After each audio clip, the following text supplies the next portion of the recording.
Sword Art Online is the best anime ever made. Please don't ever say that to me again. Sword Art Online is an absolute train wreck of an anime. The writing is embarrassingly bad, filled with lazy exposition, cringe-worthy dialogue, and paper-thin plot devices that insult the viewer's intelligence. The pacing is a chaotic mess, jumping from arc to arc with no sense of rhythm or coherence, like the writers had no idea what story they wanted to tell from the start. The narrative is hopelessly unfocused, constantly biting off more than it can chew, with half-baked ideas that it never commits to or resolves in any satisfying way. It tries to be a psychological thriller, a romance, an action fantasy, and a deep philosophical commentary all at once, and fails miserably at every single one. The characters are some of the most uninspired and infuriatingly overpowered cliches in anime.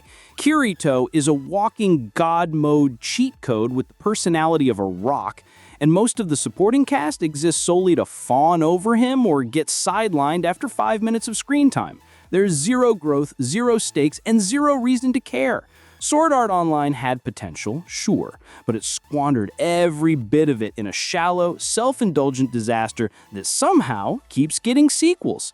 It's not just a mess, it's a monument to wasted potential and the worst tendencies of modern anime.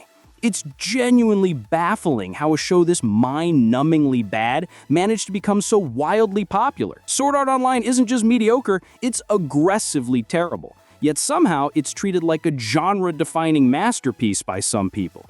The fact that it gained such a following feels like a case study in mass delusion. Honestly, the only explanation is that its fans must have been completely new to anime when they watched it, because if you've seen literally anything else with decent writing, pacing, or character development, Sword Art Online looks like a joke in comparison.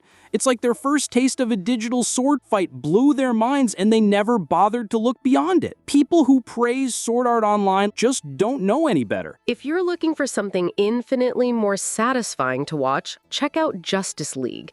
It's an epic team-up movie that brings together some of the most legendary superheroes in comic book history. Batman, Superman, Wonder Woman, The Flash, Aquaman, and Cyborg, all in one action-packed, visually stunning adventure. The film delivers on the larger-than-life spectacle you'd expect from a superhero ensemble, with powerful moments, high-stakes battles, and a sense of scale that actually feels earned. Whether you're a longtime fan of DC or just love superhero stories with heart and impact, Justice League offers a thrilling ride that celebrates the strength of unity and the power of iconic heroes done right. The movie delivers incredible action sequences, stunning choreography, and explosive set pieces that keep the energy high from start to finish.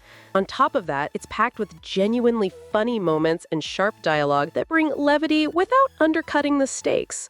The balance of intense battles and well-timed humor makes Justice League both thrilling and entertaining from beginning to end. Zack Snyder's version of Justice League is undeniably the superior cut. More cohesive, more emotional, and far more epic in scope. But even when compared to the theatrical version, Justice League, in any form, is still leagues ahead of Sword Art Online. The storytelling, characters, and sheer cinematic quality put it miles above that convoluted mess. It's the difference between a flawed but ambitious film and an overhyped disaster with zero depth. In this video, let's dive into what makes the movie truly great. We'll explore the standout moments and the elements that set it apart as a must-watch. Justice League is a 2017 American superhero movie. It's based on the DC Comics superhero team of the same name, and it's the 5th installment in the DC Extended Universe. Additionally, the movie is a follow-up to Batman v Superman: Dawn of Justice. Let's take a look at everything Justice League does right. The DC intro logo at the beginning of the movie here is definitely pretty epic. It certainly gives the Marvel intro logo a run for its money. Superman not answering the question here is actually a really good choice. Now it's up to the viewer to decide what Superman will say about the planet Earth. If you look closely, you can actually see Batman in the reflection here. That's some nice attention to detail. Also, the dark and gloomy vibe of Gotham City here is a really nice touch. That's how Gotham City should be portrayed. It's definitely comic accurate. Wait a minute, Batman needs this guy in order to lure the Parademon because the Parademons can smell fear. This means that Batman himself is fearless. That's why he needs to use this guy's fear as bait. Of course, it shouldn't be too surprising that Batman is fearless, because he was able to go head-to-head with Superman in Batman v Superman Dawn of Justice. Very awesome scene here. It's cool how Batman tackled the Parademon in midair. As I stated before, Batman is fearless. This scene definitely proves that. Unlike most people, Batman is not afraid of the Parademons. Nice Easter egg here. Janus is a reference to one of Batman's villains, Black Mask. Perhaps we might see Black Mask in a future DCEU movie. Awesome fight scene here between Batman and this Parademon. It's cool how Batman is able to defeat the Parademon, even though he doesn't have any superpowers or special abilities. A lot of people have said that Superman's death didn't have any impact on the DCEU. However, that couldn't be further from the truth. Superman's death is what caused Steppenwolf to come to Earth. If Superman was still alive, Steppenwolf certainly wouldn't be coming. This opening credits sequence here really fits the hopeless tone of the movie. Superman is dead and Earth lost its best defense. Additionally, the song Everybody Knows by Sigrid is perfect for this situation. The lyrics match the current dreadful mood. Nice David Bowie and Prince Easter eggs here. This goes to show that the people in this universe treat Superman on the same level as the legends like David Bowie and Prince. The statue that Wonder Woman is standing on here is actually a statue of the Greek goddess Themis, or better known in modern society as Lady Justice. That's definitely a nice touch. Also, it's cool how the Wonder Woman theme song plays in the background when she appears. This is a pretty epic entrance for Wonder Woman. You know that she's not playing around here. This is a very awesome scene. It's cool how Wonder Woman blocked every single bullet and protected all those people. Jason Momoa was a great choice to play Arthur Curry / Aquaman. He definitely does a great job. Aquaman is certainly not the laughingstock he once was. Furthermore, the Aquaman movie trailer just came out and it looks really good. I'm sure that a lot of people are looking forward to that movie. Pretty hilarious conversation here between Bruce and Alfred. It's nice how this movie has a lot more humorous moments than the previous DCEU movies. That's a nice reference to Batman Returns. The Penguin was the villain of that movie. Pretty hilarious moment here. This movie does a great job using the Flash's powers for comedic effect. The actor playing the prison officer here is Mark McClure, the same guy who played Jimmy Olsen in the 4 original Superman movies. That's definitely very fitting. Very heartfelt conversation here between Barry and his father. You can tell that Barry really cares about his father and wants to find a way to set him free. He's the only one who truly believes that his father is innocent and doesn't deserve to be in prison. That's pretty deep. Silas is actually the monster here, not Victor. Also, Ray Fisher was a great choice to play Victor Stone / Cyborg. Apart from his small cameo in Batman v Superman Dawn of Justice, this is Ray Fisher's first big acting role in a movie. He definitely does a good job for a newcomer. Kieran Hines' voice definitely fits Steppenwolf. He sounds very menacing and intimidating. Every time Steppenwolf talks, it just sends chills down your spine. This is a pretty awesome fight scene here between Steppenwolf and the Amazons. This movie does a great job portraying Steppenwolf's strength. The Amazons can't even scratch him. That's pretty awesome. This movie definitely has some very impressive action sequences. It's cool to see Steppenwolf's abilities in action. Whoa, you can tell that Steppenwolf is extremely powerful. He was able to knock away Queen Hippolyta's arrow without even breaking a sweat. This is a very hilarious moment. It's ironic because we know that Wonder Woman's life is very interesting and exciting. Also, it's fitting how Wonder Woman is restoring the sculpture here. She wants to protect mankind, and she is also interested in our culture, such as fine art. Pretty hilarious conversation here between Martha and Lois. It's funny how Martha confused hungry and thirsty. That's a nice reference to Steve Trevor. He was the pilot and romantic interest to Diana in the Wonder Woman solo movie. This entire flashback sequence is pretty awesome. The visual effects are undeniably impressive. It's quite a spectacle to behold. Once again, this movie definitely has some very impressive visual effects. It actually does look pretty realistic, not like something you would see out of an old video game. This is a nice Green Lantern cameo. It's actually Yalen Gur. In the original comics, Yalen Gur was the protector of planet Earth and the rest of Sector 2A14. He died after crashing against planet Earth like a meteor. After he died, Alan Scott found the meteor called Starheart, and that turned Alan Scott into the first Green Lantern of the comics. Once again, this movie does a great job portraying Steppenwolf's strength. It took an entire army just to defeat him. The Amazons, Atlanteans, all the tribes of man, allies from other worlds, and even the gods themselves had to give it their all, and they still couldn't kill Steppenwolf. The best they could do was just drive him away. Now it makes sense why Steppenwolf chose to invade Earth at this particular time. Superman had died and all the hope was gone. The darkness had indeed covered the Earth. As I stated before, Superman's death does have a big impact on this universe. The Doomsday Clock part part of that line is a nice reference to the comic book series of the same name. Doomsday Clock is a 2017 superhero comic book limited series published by DC Comics. It is the direct sequel to the comic book limited series Watchmen. Zack Snyder, the original director of this movie, also directed Watchmen. It's cool how the Blackpink As If It's Your Last song is playing in the background here. Blackpink is a very popular South Korean K-pop group. The group consists of 4 members: Jisoo, Jennie, Rose, and Lisa. Ezra Miller was a great choice to play Barry Allen / The Flash. It's nice how he brings a lot of humor to this movie. There's a lot of hilarious scenes in this movie involving The Flash. Also, it's fitting how Barry Allen said that the guy in the picture is Jewish. Ezra Miller is actually Jewish in real life. It's cool how the Rick and Morty episode is playing in the background here. The scene shows Rick and Summer defeating the devil. This actually mirrors the actions of the Justice League members in this movie, as Steppenwolf symbolizes the devil. That's a nice reference to Gorilla Grodd, one of the Flash's villains. Gorilla Grodd is an evil super intelligent gorilla, who gained mental powers after being exposed to the radiation of a meteorite. It's funny how Barry is so quick to join the team. It definitely makes sense though. The Flash is the fastest man alive, and he's also the fastest man to join the Justice League. That's pretty hilarious. It's funny how this movie is self-aware. The penguin here is a nice Easter egg.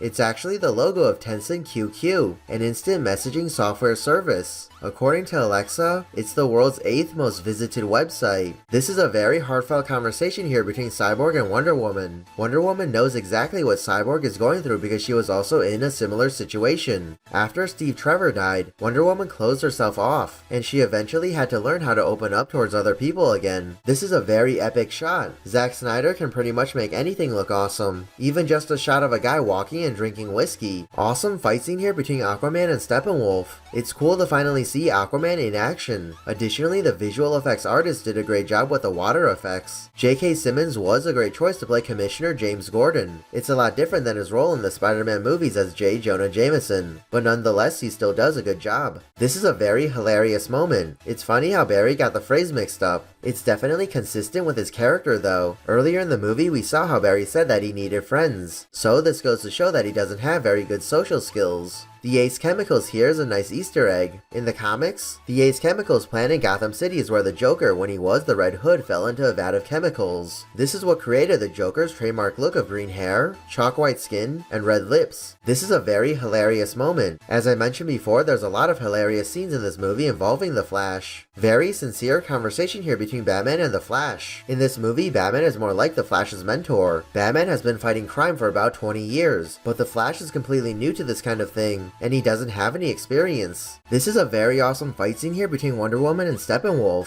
We already know that Wonder Woman is extremely powerful, and yet Steppenwolf is able to hold his own against her. This goes to show that Steppenwolf is just as, if not even more powerful than Wonder Woman. This is a very epic scene. It's cool to see the Flash's powers in action. The Justice League members definitely work well together. It's nice how Wonder Woman is returning the favor here. We already saw how the Flash helped out Wonder Woman not once but twice. It's cool how Steppenwolf caught the missile with just his bare hand. Once again, this movie does a great job portraying Steppenwolf's strength. That's pretty awesome. It's cool to see Aquaman's abilities in action. He's exactly the hero that the Justice League needs at this moment, since they're under Gotham Harbor and about to be surrounded by tons of water. Pretty hilarious moment here. The banter between the characters in this movie is very funny. Pretty hilarious moment here. Barry's enthusiasm right now probably matches what the audience is currently feeling. It's funny how Aquaman stole that screwdriver when no one was looking. Very heartfelt conversation here between Bruce and Diana. It's interesting to see the different ideologies between Bruce and Diana. Bruce wants to try to bring Superman back to life, but Diana is worried about what might happen if things go wrong. After all, nobody truly knows how powerful the mother boxes are, and what they are capable of. Nice Pet Cemetery reference. It's very fitting because that movie is about how people and pets come back to life as zombies. Very sincere conversation here between Bruce and Alfred. You can tell that Bruce still feels very guilty about Superman's death. That's why he wants to bring him back to life so badly. Nice bonding moment here between Cyborg and the Flash. They're both very similar because they got their powers unintentionally. They didn't necessarily want superpowers, but now they're forced to live with them for better or worse. Whoa, you can even see the Flash's reflection in the character's eyes here. That's some nice attention to detail. This is a very awesome fight scene here between Superman and the other Justice League members. This movie does a fantastic job portraying Superman's power. He's able to take out the entire Justice League without much effort. The other members members can't even lay a finger on him. This scene is very epic. It's definitely without a doubt one of the best scenes of the entire movie. It must be weird for the Flash because he's finally up against someone who's just as fast as he is. As you can see, the Flash is just trying to push Superman away. This definitely fits with his character. Earlier in the movie, we saw how the Flash said that he had never done battle before. He just pushes people and then runs away. Whoa, that's pretty awesome. Once again, this movie does a fantastic job portraying Superman's power. He was able to move so quick that Wonder Woman didn't even have the chance to smash her bracelets together. That line is pretty epic. It's a nice callback to Batman v Superman Dawn of Justice. Ah, so Lois Lane was the contingency plan. That's what the Flash meant when he said that Lois was the key in Batman v Superman Dawn of Justice. It's cool how the people who worked on Batman v Superman Dawn of Justice and this movie planned everything out. Pretty hilarious moment here. It's funny how Batman actually answered the question. That's actually the pistol that Joe Chill used to kill Bruce's parents. That's definitely a nice Easter egg. Very heartfelt conversation here between Diana and Bruce. You can tell that Diana still feels guilty about Steve Trevor's death. She feels responsible for his death.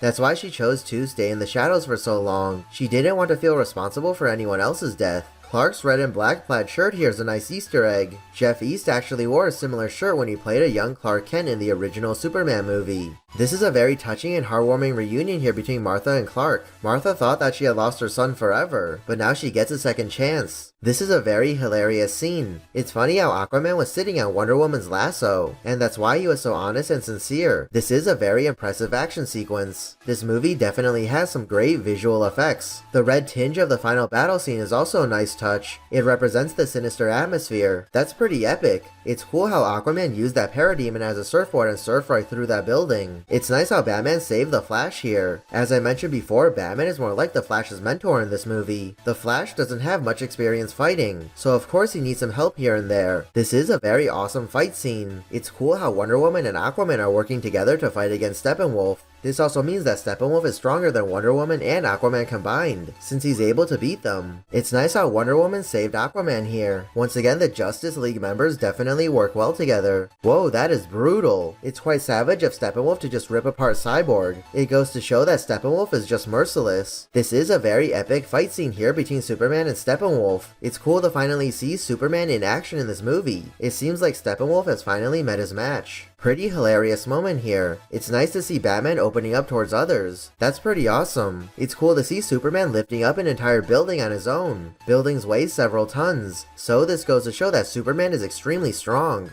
That line actually makes sense. Wonder Woman is over 5,000 years old, so the rest of the Justice League members are just children to her. It's cool to finally see Superman's Ice Breath ability in action. This is the first time in any of the DCEU movies that Superman has used this ability. Great use of slow motion here. This is a very epic scene. It's cool how Wonder Woman completely obliterated Steppenwolf's axe. That's a nice reference to Teen Titans. Booyah is actually Cyborg's iconic catchphrase from that show. It's nice how Cyborg is finally fist bumping the Flash here. Earlier in the movie, Barry tried to fist bump Victor, but they weren't ready for that yet. Very sincere conversation here between Batman, Superman, and Wonder Woman. It's nice how all of the Justice League members are finally united. Also, it's fitting how this is a shot of Batman, Superman, and Wonder Woman. They are the holy trinity of DC Comics. It's funny how Bruce bought the entire bank instead of just buying the house. It definitely makes sense though, because it would be much easier to explain why he bought a bank instead of a random house out in the middle of nowhere in Kansas. That's a nice reference to the comics. In the comics, Barry works for the Central City Police Department's Scientific Detection Bureau. That's where the accident happens that gives Barry his superpowers. It's fitting how Wonder Woman said there could be room for more. Perhaps we might see other Justice League members, like Green Lantern and Martian Manhunter in the future DCEU movies. The way that the Flash runs looks pretty weird, but it does actually make sense. It's supposed to look like he's skating on ice. As stated earlier in the movie, Barry said he does very competitive ice dancing. Pretty hilarious moment here. As we learned earlier in the movie, Barry is not a big fan of brunch or how it works. Awesome mid-credits scene here. This is actually a direct reference to the numerous races between Superman and the Flash in the comics, like Superman Volume 1 number 199. In the comics, Superman and the Flash have had occasional races to decide who is truly the fastest man alive. It's fitting how Lex Luthor has the flag of the Netherlands on his boat here. During the popular Ed McGuinness artwork issues of the early 2000s, Lex Luthor ran for office of US President. He and his family were described as immigrants from Holland. Awesome post post-credits scene. Deathstroke's armor here looks pretty cool. Joe Manganiello was a great choice to play Deathstroke. It's cool how this movie ends on a cliffhanger. This actually leaves a lot of options for a sequel. It hints at the creation of either the Legion of Doom or the Injustice League. Well, that's it for this video. What did you think of Justice League? Let me know your opinion in the comments below. Also, let me know which is your favorite DCEU movie. If you enjoyed this video, make sure to leave a like and subscribe for more videos. Also, don't forget to turn on notifications for my channel so you never miss a video. Thanks for watching, and I'll see you in the next video. As you can see, Justice League, while not without its flaws, is still an entertaining and engaging film. It has strong visual effects, iconic characters, and some genuinely exciting moments that make it a fun watch, especially for fans of superhero stories. The acting in Justice League is a standout aspect of the film. Each actor brings their character to life with a clear sense of personality and purpose. The performances feel committed and well-matched to the tone of the story, helping to ground the more fantastical elements. Whether it's delivering emotional depth or injecting humor and energy, the cast does a solid job of making their roles believable and engaging. Overall, the acting adds a layer of credibility that enhances the film as a whole. On the other hand, Sword Art Online falls short in several key areas. It struggles with inconsistent pacing, underdeveloped characters, and questionable writing choices that prevent it from living up to its full potential. Where Justice League manages to deliver a cinematic experience, Sword Art Online often feels like wasted potential. Kal-El, no!